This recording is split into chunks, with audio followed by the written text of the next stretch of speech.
Shalom.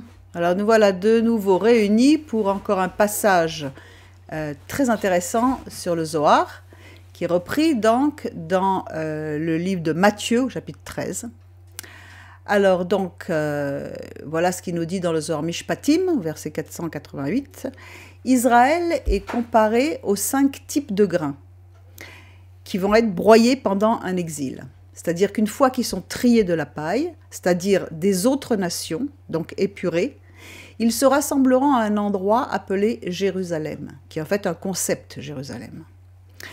Donc voilà ce que nous dit le Zohar. En ce qui concerne les grains, les céréales, les 5 types de pain qui sont les plus utilisés, broyés, mélangés avec tout, avec le battage et le mélange ensemble, la fusion, ce sont donc en fait panifiables. Ce sont le blé, l'orge, l'épeautre, le seigle et l'avoine. Les enfants d'Israël ont été comparés à ces types de pain, comme il est écrit dans Jérémie 2,3, « Israël est saint pour l'Éternel, les premiers fruits de son revenu, tevuato », qui veut dire également grain. En fait, dans le texte hébreu, le mot tevuato est écrit avec un hei, qui a une valeur numérique de 5, qui désigne justement les 5 types de pain. Lorsqu'Israël sortira de l'exil, ils seront brisés, broyés, de sorte que ce qui est comestible sera récolté à partir des déchets, de la paille, qui en fait représente cette multitude Erev Rav dont nous avons parlé lors de notre dernière minute sur la Zohar, avec Amalek, jusqu'à ce que Israël, ou de la paracha, j'ai un doute, ou jusqu'à ce que Israël soit cueilli et reconnaissable parmi eux, c'est-à-dire déjà récolté, cueilli à partir de la paille et du foin. C'est-à-dire qu'il va y avoir un tri qui va se faire. Le Erev Rav, justement, ce mélange, cette multitude, est mélangé à Israël, et cette multitude donc qui représente également tout ce qu'il y a de mauvais aujourd'hui, dans les siècles et particulièrement aujourd'hui de nos jours, qui amène également de la confusion. Je vous ramène justement à l'autre enseignement qu'on a fait concernant les chefs donc, du Erev Rav qui étaient Jeannès et Jambres. Et donc ce Erev Rav est mélangé à Israël et a besoin d'un exil dur et long, difficile pour être trié, séparé. C'est comme l'ivraie et la paille. Et donc le Zohar continue dans Mishpatim, verset 489, il nous dit « Jusqu'à ce qu'il soit trié, le nom, le yud du nom yud kevavke, du nom sacré, qui indique la dîme, yud c'est 10, ne repose pas sur le hei de yud kevavke. Bon, c'est toujours un petit peu complexe, comme je vous ai dit, le Zohar, peu importe, qui indique le pain des 5 sortes, et qui accomplit ainsi le serment. Donc il y a un lien qui est en train de se faire entre le fait que le nom de l'Éternel sera complet, donc au moment où, ce qu'on a lu la dernière fois également dans Exode 17, 16, parce que Yah a juré sur son trône, la main de Dieu sur le trône, le serment étant que le nom et le trône resteront incomplets jusqu'à l'éradication de la semence d'Amalek. Donc ceci est une continuation du passage qu'on a lu la semaine dernière.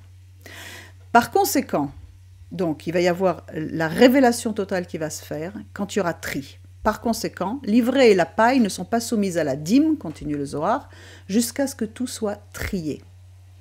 Après que les enfants d'Israël auront été cueillis, rassemblés, il se rassemblera en ce lieu appelé Yerushalayim, Jérusalem.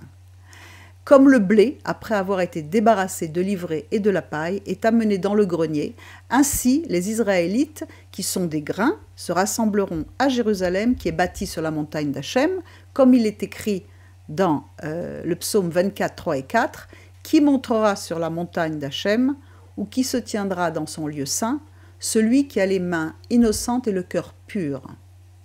Le cœur pur, en hébreu, c'est le mot bar. Pur, donc, bar, c'est le grain après qu'il a été trié de l'ivraie. Donc le mot pur représente à la fois la pureté dans ce verset, mais représente également une allusion au grain qui a été débarrassé. Donc, il a été trié avec l'ivraie. Donc il est pur.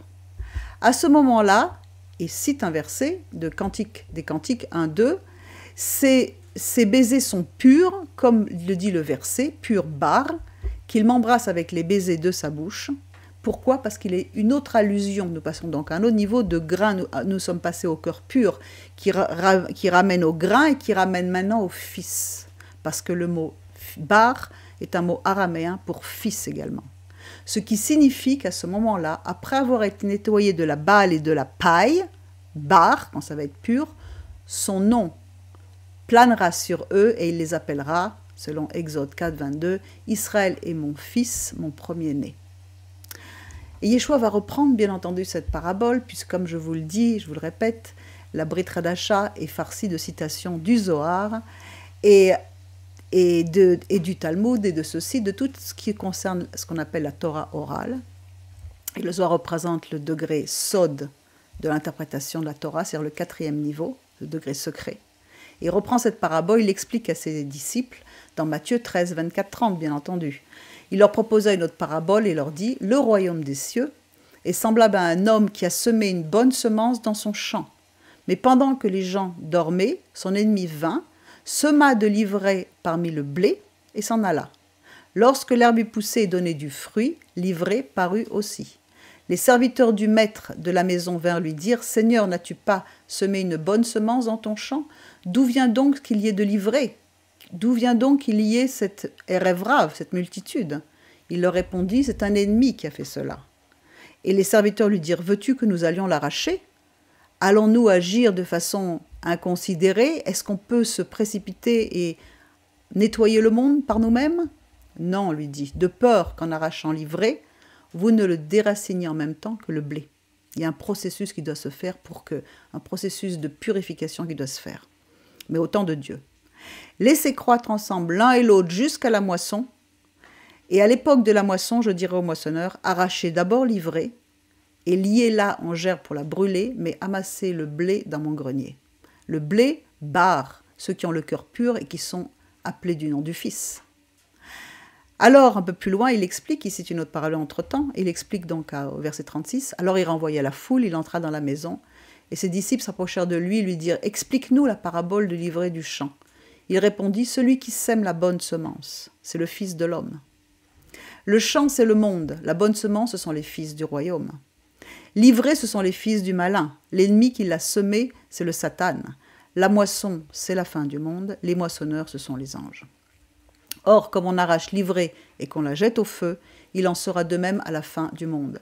Le Fils de l'homme enverra ses anges, qui arracheront de son royaume tous les scandales et ceux qui commettent l'iniquité, qui transgressent la parole de l'Éternel, parole donnée éternellement au mont Sinaï, comme nous l'indique la paracha de la semaine, Yitro, et ils les jetteront dans la fournaise ardente où il y aura des pleurs et des grincements de dents. Alors les justes resplendiront comme le soleil dans le royaume de leur Père, que celui qui a des oreilles pour entendre, entendre.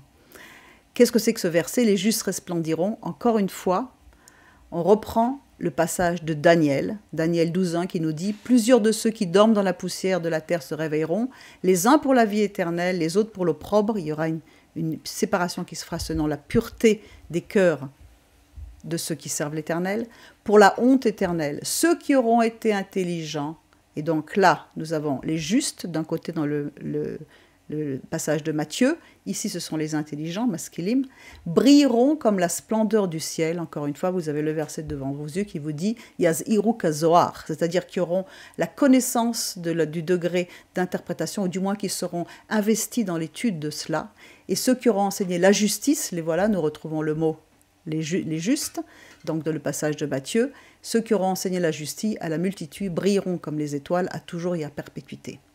Si nous prenons le verset de Matthieu, donc en hébreu, traduit en hébreu, nous avons exactement les mêmes mots. Nous avons Az yazhiru hatzadikim keshemesh bemalchut avihem ki asher lo, mi asher lo.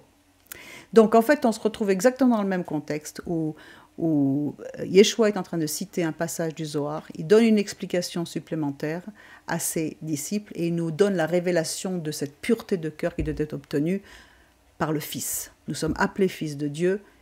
Il est appelé fils de Dieu, c'est un concept, c'est pas une filiation physique, ça n'a rien à voir avec le matériel, c'est un concept qui est bien plus supérieur que tout cela. Alors voilà, donc vous trouverez toutes ces citations qui sont rédigées en vous inscrivant sur notre site. Il y a le cours gratuit, donc vous avez le lien plus bas, regardez plus bas, en faisant défiler donc sur le le YouTube. Et après, donc, après chaque vidéo, nous postons toutes les citations en écrit. Et donc, je vous encourage encore et toujours à venir étudier pour en savoir beaucoup plus. Nous avons un cours qui nous parle justement du cœur de la Kabbale biblique qui est le Zohar. Donc, c'est le cours Introduction à la Kabbale que nous vous recommandons vivement pour trouver certains principes kabbalistiques de ce qu'on appelle le Nouveau Testament. Voilà, shalom à tous, bonne semaine et bonne étude.